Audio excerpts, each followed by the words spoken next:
अध्यात्म विज्ञान कोई धर्म या संप्रदाय नहीं है, ये स्पिरिचुअल साइंस है जो कुदरत के कानून पर आधारित है।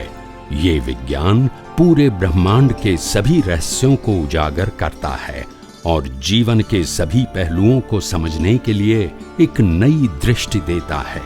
इसी को आर्ट ऑफ विजन कहते हैं, दुनिया को देखने की एक नई दृष्टि, जो अध्यात्म विज्ञानी परम पूज्य स्वामी श्री कमलेशानंद जी के निर्देशन में सनातन सत्य का अनुसंधान कर हमारे जीवन को प्रकाशित करे।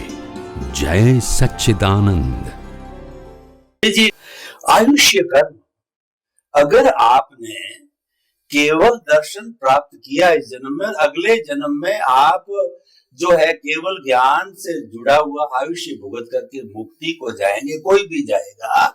उसके पहले, केवल दर्शन के पहले आपने बताया कि सातवीं नारकी का आयुष्य बांध दिया, तो पहले सातवीं नारकी को भुगतना पड़ेगा, फिर मानव जीवन प्राप्त करके और केवल ज्ञान के माध्यम से जो आप जाएंगे। ये बात थोड़ी सी पूरी समझ में नहीं आई, तो मैं ये जानना चाहता हूं कि एक जन्म में व्यक्ति कितने आने वाले फॉरवर्ड आयुष्य यानी भवों का वो जन्म ले सकता है। और आप तो कई बार बताते हैं कि केवल दर्शन अगर हो गया है तो निश्चित तौर पे अगला जन्म केवल ज्ञान और मुक्ति का है। तो थोड़ा कंफ्यूजन खड़ा हो गया, कृपया इस कंफ्यूजन को जो है वो आप निरस्त कीजिए। हो सकता है कि कोई मेरी समझ का फेर हो, तो आपके मुखारबिंद से, आपकी अमृतवाणी से, आप अनुभव वाणी से ये बताइए, एक जन्म में कितने भवों का आयुष्य कर्मबंध हो सकता है? और अगर केवल दर्शन भी कर लिया आपने उस जन्म में, तो क्या नेक्स्ट बर्थ के अंदर आप केवल ज्ञान होकर मुक्ति को नहीं जाएंगे? ये दो चीजें आप बताइए। सबसे बड़ी बात यह है कि कुदरत का कानून क्या है। कोई भी इंसान मिनिमम 1 वर्ष का और मैक्सिमम 8 वर्ष का कर्म चार्ज कर सकते हैं। ये मिनिमम और मैक्सिमम कैपेसिटी की बात हो गई। अभी उसमें से rule number 2, minimum to maximum, एक रूल हुआ। दूसरा रूल ये है कि मनुष्य भाव में कोई भी मनुष्य एक मनुष्य भाव से ज्यादा कर्म बंध नहीं कर सकता। ये दूसरा रूल्स। भले मैंने 8 जन्म का कर्म बंध किया है, मगर उसमें मनुष्य का कितना होगा? 1। और मैंने एक ही बर्थ का कर्म चार्ज किया है, तो नेक्स्ट बर्थ में मनुष्य भाव ही होगा और कोई ऑप्शन नहीं है। तो पहले मिनिमम मैक्सिमम 1 to 8, दूसरा मिनिमम मैक्सिमम मनुष्य भाव में से नेक्स्ट मनुष्य भाव में एक ही बर्थ होता है, उसमें ये 2, 3, 4, 5 नहीं बांध सकते। तो ये मिनिमम और मैक्सिमम कैपेसिटी ह्यूमन की बताया। अभी प्रश्न ये हुआ कि केवल दर्शन के बाद नेक्स्ट भाव में ही आपको मुक्ति मिल जाती है। वो सिद्धांत से 100% करेक्ट है, कोई कंफ्यूजन नहीं है। मगर आपको ये सुनने में ध्यान रखना चाहिए कि ये मनुष्य भाव में मेरे को केवल दर्शन हुआ, तो नेक्स्ट मनुष्य भाव में ही केवल ज्ञान होगा। मगर उसके बीच मनुष्य भाव के अलावा नरक गति, देव गति या पशुओं के कर्म है, तो वो तो खत्म करना पड़ता है। नेक्स्ट मनुष्य भाव में केवल ज्ञान होगा और कोई भाव में केवल ज्ञान संभव नहीं है। अगर मैंने केवल दर्शन से लास्ट भाव में मेरा केवल दर्शन तो हो गया और केवल ज्ञान का बीज भी हो गया, मगर केवल दर्शन से पहले अगर मैंने 4 गति के कर्म बंद किया है, तो मेरे को यहां से पशु योनि में जाना पड़ेगा, नरगति में जाना पड़ेगा, देवलोक में भी जाना पड़ेगा, लास्ट में मनुष्य भाव में आके मैं मोक्ष में जाऊंगा। तो नेक्स्ट मनुष्य भाव में मोक्ष है केवल दर्शन के बाद। केवल दर्शन के बाद 2 मनुष्य भाव नहीं हो सकता है। मगर केवल दर्शन के बाद मनुष्य के अलावा 2 भाव हो सकते हैं। तो सिद्धांत समझो, अगर अज्ञान खत्म हो गया मेरा, तो नया बर्थ तो होगा ही नहीं। और जो अज्ञान खत्म होने से पहले जो कर्म किया है उसके लिए लास्ट बर्थ तो होगा, ह्यूमन लाइफ। मगर वो अज्ञान में आपने मनुष्य के अलावा भी कर्म किया है तो उसके भी भुगतान करनी पड़ेगी पहले, और बाद लास्ट में आएगा मनुष्य और आप मोक्ष में जाना है। तो सिर्फ कुदरत के कानून को समझो। कुदरत का कानून ये नहीं कहता है कि आपका अज्ञान खत्म हो गया तो भी आपका बहुत भव होगा, नहीं। अज्ञान खत्म होने के बाद कर्म बंध तो खत्म हो गए, मगर अज्ञान खत्म होने से पहले जो कर्म बंध किया है उसकी भुगतान तो अवश्य आएगी। जैसे जैन धर्म में बताया गया है कि सैनिक महाराजा का जीव भगवान महावीर का परम शिष्य, परम भक्त, जो प्रथम 24 के प्रथम तीर्थंकर होने वाले हैं, मगर वो अभी नरक में है और नरक में से सीधे यहाँ आएंगे और तीर्थंकर बन के केवल ज्ञान प्राप्त करके मोक्ष में जाएंगे। तो उसका मतलब ये हुआ कि मनुष्य भव में जब उन्होंने केवल दर्शन प्राप्त करके केवल ज्ञान का बीज प्राप्त किया तो मनुष्य भव तो एक ही रहेगा और वो लास्ट रहेगा। इसके अलावा जो कर्म बंध था वो तो खत्म करना ही पड़ेगा। मगर वहां बाकी आप सबको तो मालूम है कि मनुष्य भाव के अलावा पशु योनि या नेतेरियंस गति, नरक गति, देव लोक में पुरुषार्थ है ही नहीं, इसलिए वहां नया कर्म बंध बनेगा वो तो सब्जेक्ट ही नहीं है। और मनुष्य भाव जब लास्ट आएगा तो भी कर्म बंध नहीं होगा क्योंकि अज्ञान खत्म हो गया, इसीलिए लाइव प्रतिष्ठित आत्मा का अस्तित्व ही नहीं रहेगा। तो कर्म बंध का तो कोई प्रश्न है नहीं लास्ट बर्थ में। तो इसी प्रकार से जैसे जैसे हम आध्यात्म विज्ञान के माध्यम से ये कुदरत का कानून या सनातन सत्य को जितना समझेंगे इतना हमारी दृष्टि में क्लैरिटी आ जाएगी और कंफ्यूजन नहीं रहेगा। मैंने बार बार कहा है कि कुदरत का कानून ही सनातन सत्य है और कुदरत का कानून को समझना ही मुक्ति का मार्ग है। अगर वो नहीं समझे वहां तक अज्ञान जाएगा नहीं और कोई ऑप्शन नहीं है। कितने भी धर्मों का पालन करो, कितना भी पाप पुण्य करो, कितना भी तप जप करो, मगर वो अज्ञान मिटाने का रास्ता नहीं है, अच्छी गति को प्राप्त करने का रास्ता है। और वो भी अच्छी गति होगी अज्ञानता के बस। तो सनातन सत्य तो अज्ञान को मिटाने के लिए, पाप पुण्य अज्ञान से जो पाप पुण्य बनता है वो बनाने के लिए नहीं है। तो फंडामेंटल ये समझ लो कि कुदरत का कानून अज्ञान मिटाने के लिए है, अच्छे या बुरे भाव प्राप्त करने के लिए नहीं है।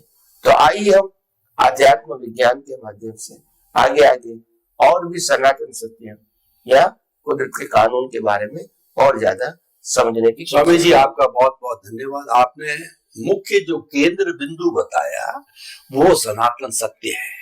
सनातन सत्य के केंद्र में आत्मा है और आत्मा सनातन है। आत्मा से जुड़ा हुआ जो सत्य है वो सनातन सत्य है।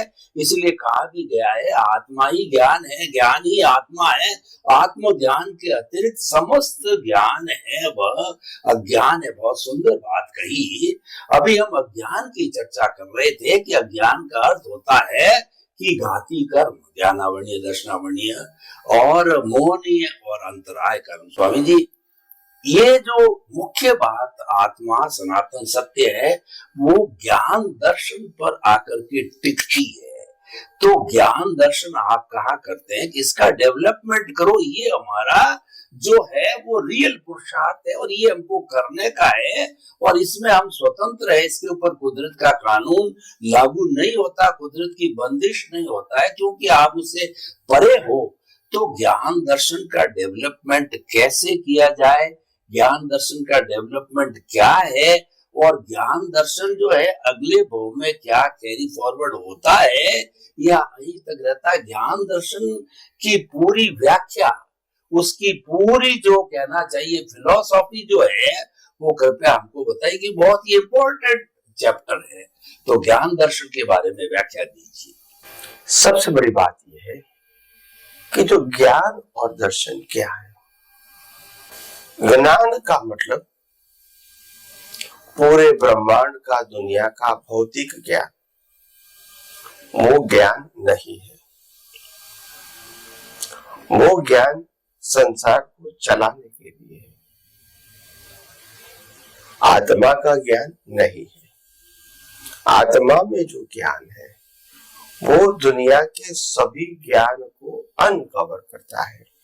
उनको संसार के कोई भी प्रकार के ज्ञान की आवश्यकता नहीं है, मगर उसकी हाजिरी में अनकवर होता है।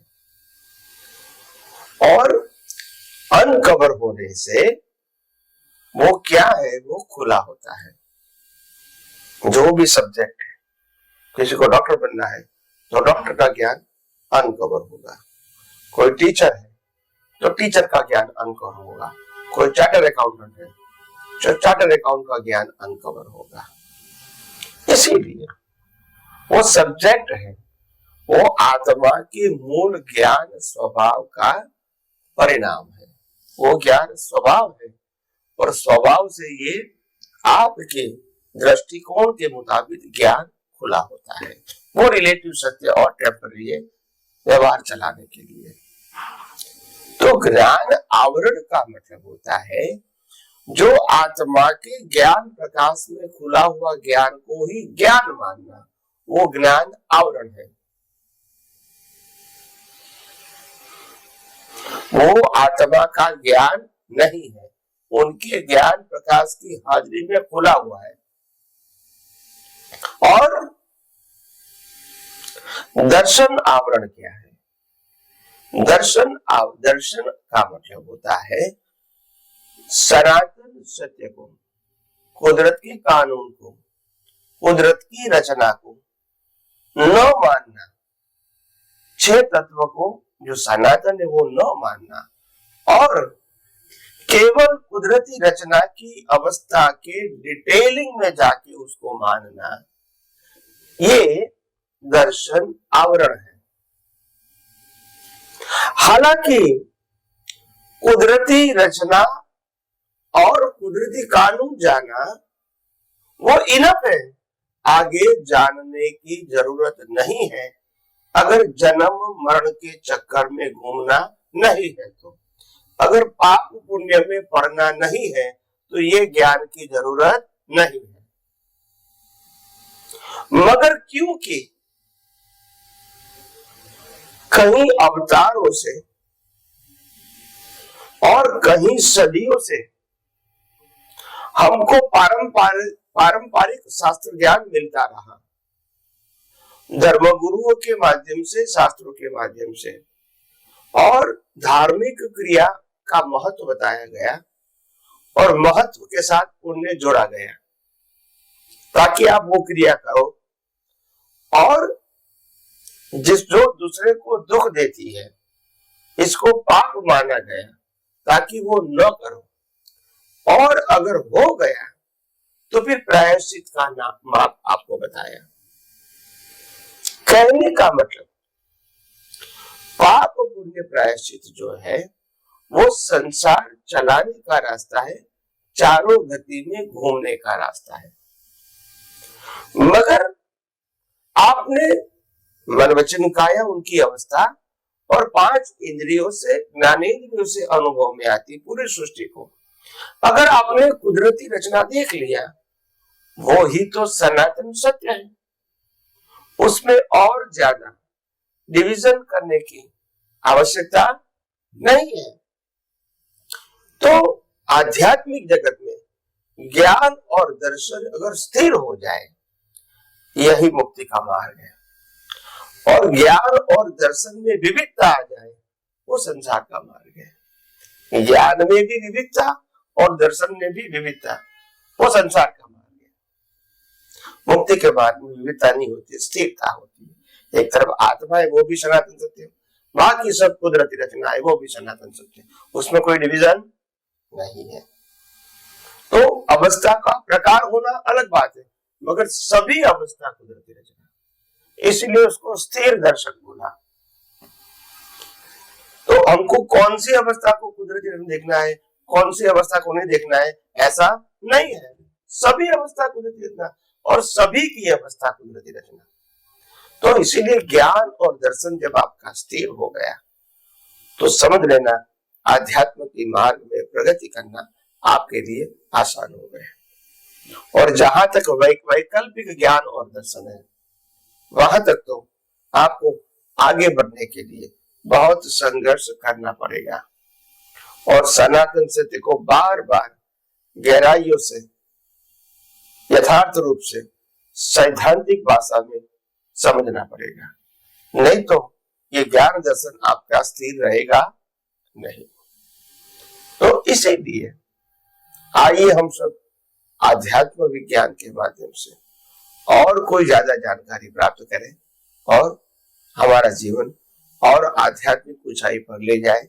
यही मेरी आप सबको शुभकामना। स्वामी जी, आपको बहुत बहुत धन्यवाद। आपने ज्ञान दर्शन की परिभाषा दी, अपने अस्तित्व की जानकारी करना कि मैं शुद्ध आत्मा हूँ, ये ज्ञान हो गया। और दर्शन का मतलब कुदरती रचना, कुदरत के कानून को मानना, उसमें विश्वास करना, उसका पालन करना है, ये दर्शन हो गया। और वैसे आत्मा के गुण भी ज्ञान दर्शन है। जब हम अपने अस्तित्व में रहते हैं तो उसके गुणों का, आत्मा का आशीर्वाद हमको मिलता है, यानी सम्यक ज्ञान, सम्यक दर्शन जो है वो स्थिर होने लगता है। और जब स्थिरता आती है तभी डेवलपमेंट होता है। और अगर ज्ञान दर्शन अशुद्ध हो गया, यानी मिथ्या ज्ञान, मिथ्या दर्शन और मोहनीय कर्म अज्ञान हो गया, तो फिर स्थिरता नहीं होती, हम आगे नहीं बढ़ते। कोई भी हम व्यवहार जगत में भी देखते हैं, हमारा माइंड स्थिर है तभी हम कोई डेवलपमेंट कर सकते हैं। विश्व के अंदर शांति है तो विश्व का विकास होता है, देश में शांति है तो विकास होता है। और देश के अंदर अगर झगड़े टंटे तो विकास नहीं होता। स्थिरता में ही विकास है। बहुत सुंदर कहा, ज्ञान दर्शन के अंदर स्थिरता लाते रहोगे तो नेचुरली स्थिर ज्ञान दर्शन है तो अगला भव मनुष्य होगा। और वो होते होते कुछ भवों मुक्ति को जाने लग सकते हैं, जा सकते हैं। तो कहने का अर्थ है ज्ञान दर्शन को स्थिर करो, ये हमारा लक्ष्य होना चाहिए। स्वामी जी, आपका बहुत बहुत धन्यवाद।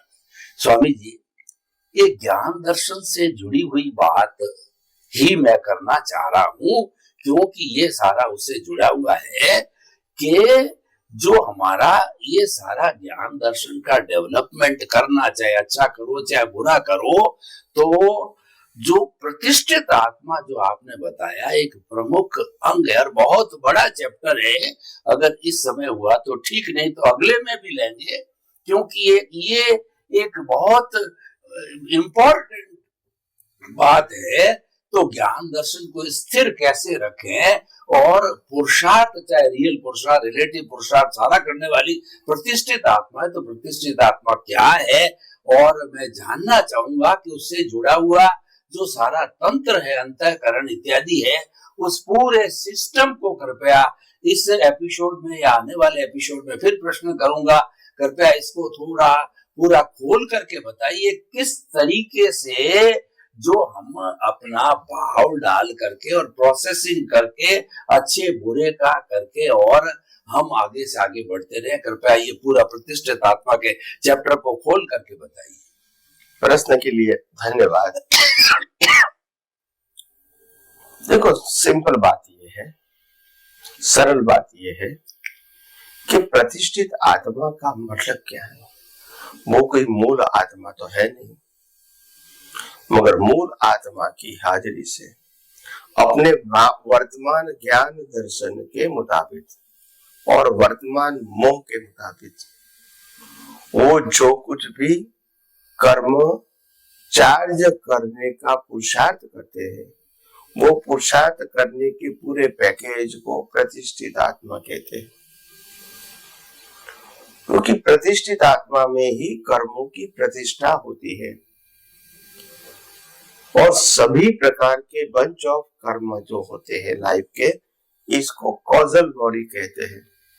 और वो कॉजल बॉडी के आधार से इफेक्ट बॉडी मिलती है और नेक्स्ट लाइफ में हर संयोग मिलते हैं। तो इम्पोर्टेंट बात यह है कि प्रतिष्ठित आत्मा को समझना। अभी हमारे इंटरनल अंदर दो प्रकार की प्रतिष्ठित आत्मा है, एक डिस्चार्ज और दूसरा चार्ज। डिस्चार्ज प्रतिष्ठित आत्मा का मतलब होता है जो आज चार्ज किया है वो नेक्स्ट बर्थ में डिस्चार्ज के रूप में ऑटो मोड रहेगा, उनके पास कोई करेक्शन करने की संभावना नहीं रहेगी, मगर वो प्रोसेस करके जो भाव बनाया है वो प्रोसेसर यहाँ इफेक्ट की भुगतान के लिए तैयार रहता है। समस्त श्रोताओं की तरफ से